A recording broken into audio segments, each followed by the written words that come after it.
Hello everyone, मैं तपस्वी Tripathi. Today I will of you explaining about breathing. So inhalation और exhalation. Inhalation क्या है?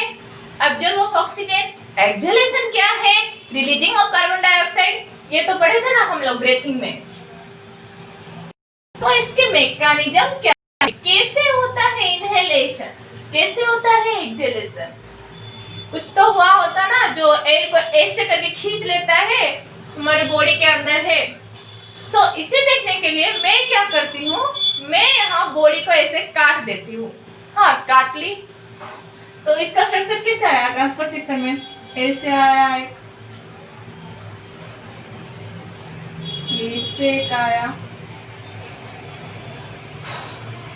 इसके अंदर क्या होता है हमारा, ऐसे लंग्स पड़ा हुआ होता है। अगर मैं बॉडी के अंदर ऐसे काट ली फिर चाकू ऐसे करके क्या दिखेगा? लंग्स दिखेगा। लंग्स के ऊपर एक लेयर होता है।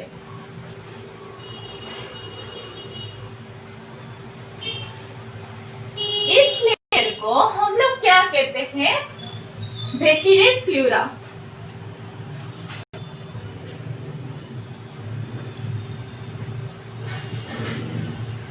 और ये क्या है हमारा, हम लोग पढ़े थे जो पहली क्लास देखो तो ये मैंने बताया था आप लोगों को। ऊपर वाले लेयर को हम लोग क्या बोले थे? थोरैसिक कैविटी बोले थे। Thoracic cavity.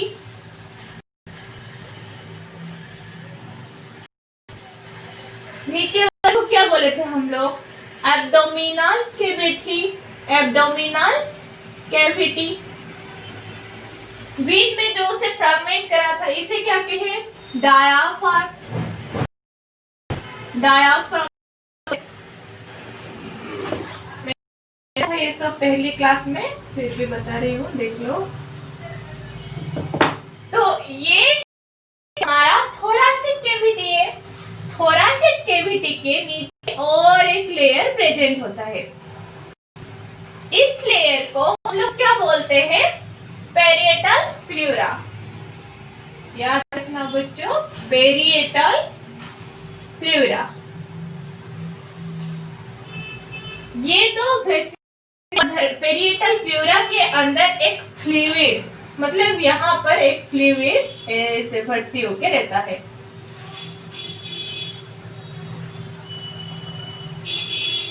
इस फ्लूइड को हम लोग क्या बोलते हैं? Pleural fluid. Pleural fluid. ये क्या है हमारा? बॉडी वॉल है। Body wall.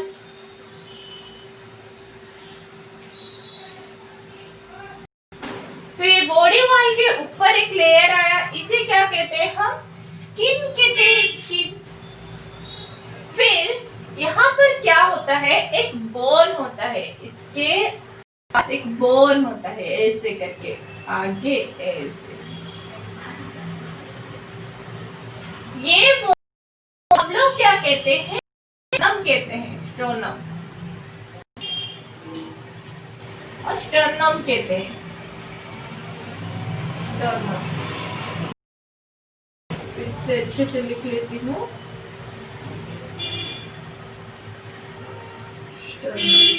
स्वेलिंग दिख लेना। फिर इसके पीछे वाला और एक हिस्सा होता है जिसमें और एक बोन होता है जिसे हम क्या कहते हैं? Vertebral column.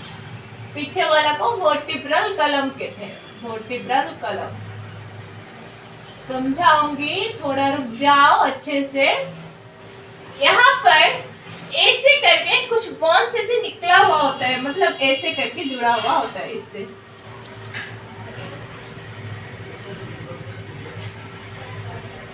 यहाँ पर क्या होता है हमारा? डायाफ्राम होता है। डायाफ्राम से यहाँ पर भी ऐसे करके होता है।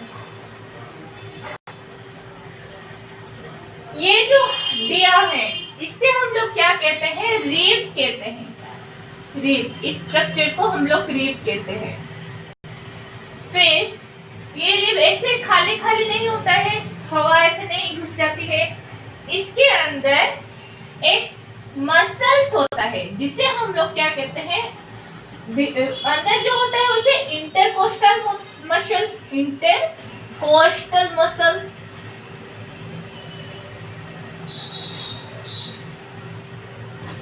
देखो ये क्या हमारा स्टर्नम है, ये रिब है, ये ऊपर वाले मसल को, ऊपर वाला अगर मसल को कंटेन किया तो इसे हम कहें इंटरकोस्टल मसल बोले। अंदर वाले को मतलब इसके पीछे वाले को हम लोग क्या कहेंगे, एक्स्ट्राकोस्टल मसल, ऐसे कहेंगे ना।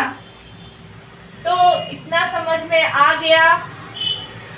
कुछ नहीं है, कुछ नहीं है। ये देखो ये लॉन्ग्स है, लॉन्ग्स के ऊपर वाला क्या है हमारा वेस्सल प्लूरा, और उसके थोरासिक कैविटी है, थोरासिक कैविटी के अंदर एक लेयर आता है, उसे हम क्या कहते हैं, हमारा पेरिएटल प्लूरा। फिर उसके अंदर फ्लूइड होता है जिसे हम लोग कहते हैं प्लूरल फ्लूइड। फिर यहाँ पर बॉडी होता है, बॉडी वॉल के पास एक बोन होता है जिसे हम लोग स्टर्नम कहते हैं। स्टर्नम में रिब होता है, रिब में इंटरकोस्टल मसल होते हैं। इंटरकोस्टल मसल यहाँ पर क्या कहते हैं, हमारा डायाफ्राम को, डायाफ्राम को ऐसे जुड़े हुए होते हैं, पकड़ के रखते हैं। फिर अगर हम लोग जूलॉजी में किसी भी चीज का वर्णना करें, कैसे करते हैं, देखो यहाँ पर मैं बता दे रही हूँ।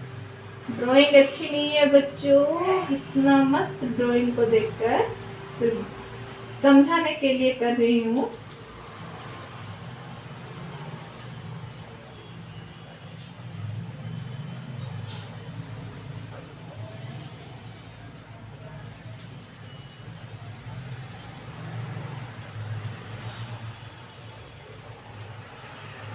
इससे होता है, तो हम ये जो आगे वाला हिस्सा है इसे क्या कहते हैं हम, वेंट्रल साइड, वेंट्रल साइड।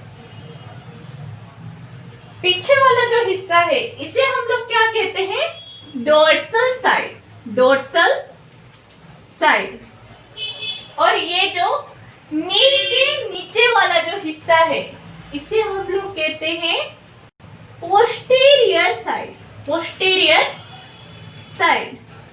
और ये जो ऊपर वाला हिस्सा है इसे हम लोग क्या कहते हैं, एंटीरियर साइड, एंटीरियर साइड। ना समझ में आ गया? कुछ नहीं है, आगे वाला वेंट्रल साइड, पीछे वाला डोर्सल साइड, नीचे वाला पोस्टीरियर साइड, ऊपर वाला एंटीरियर साइड, इतना ही है, कुछ डरने की बात नहीं है। अब इसे हम लोग अगर लिखे जूलॉजी की भाषा में, अगर इसे हम लोग लिखे, इसे लिखेंगे, देखो यहाँ पर मैं अगर लिख लूं, आगे वाला वेंट्रल साइड था, वेंट्रल साइड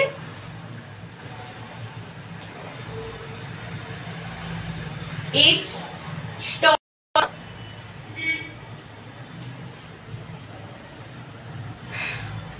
ये क्या है हमारा वेंट्रल साइड, स्टर्नम हो गया। रिब को भी लेटेरियल साइड, लेटेरियल साइड में है, lateral side contain rib, lateral side contain rib. और नीचे वाला क्या था हमारा,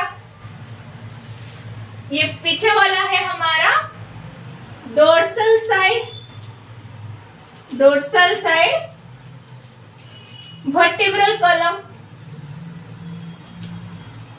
हाँ पीछे है हमारा। और अगर ये तुमको ऊपर दिख रहा होगा, अगर ऊपर दिख रहा है तो यह लिख दो, एंटीरियर साइड वर्टिब्रल कॉलम। फिर और क्या रह गया, क्या रह गया, हाँ ये डोर्सल साइड क्या है, डायाफ्राम, डायाफ्राम है। इतना समझ में आया? इतना आ गया ना? फिर बाद में डिस्कशन करेंगे ये कैसे होता है। यहाँ पर हम लोग इनहेलेशन में क्या पढ़े थे? We reduce air pressure in lung, air process from outside. हम लोग क्या कहे, लंग को रिड्यूस कर दिए थोड़ा, तो क्या हुआ, एयर भागता हुआ चला आया लंग्स में। फिर बॉयल्स लॉ कहते हैं, देख लेते हैं। Container is inversely proportional to volume.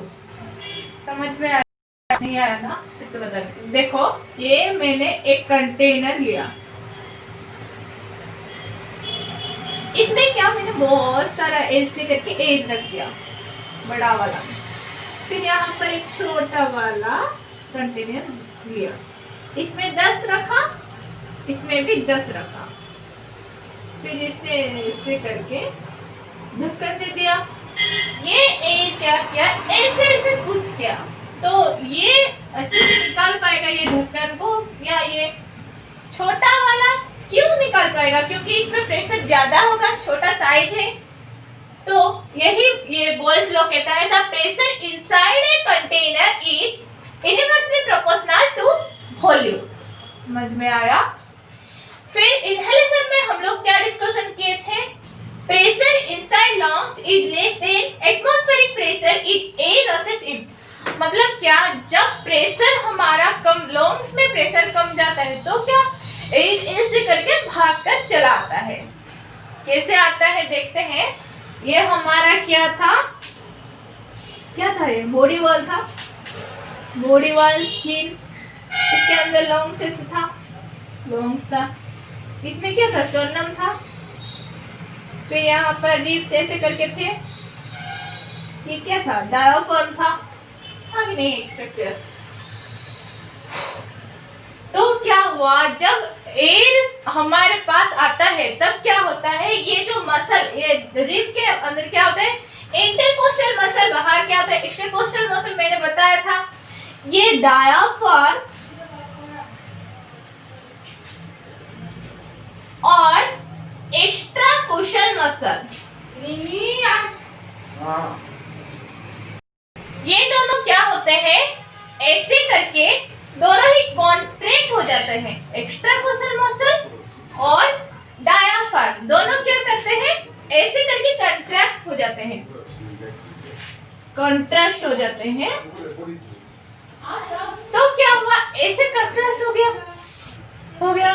फिर एयर ऐसे भागते हुआ ऐसे खुल गया डायाफ्राम में, ऐसे ये नीचे आ गया डायाफ्राम।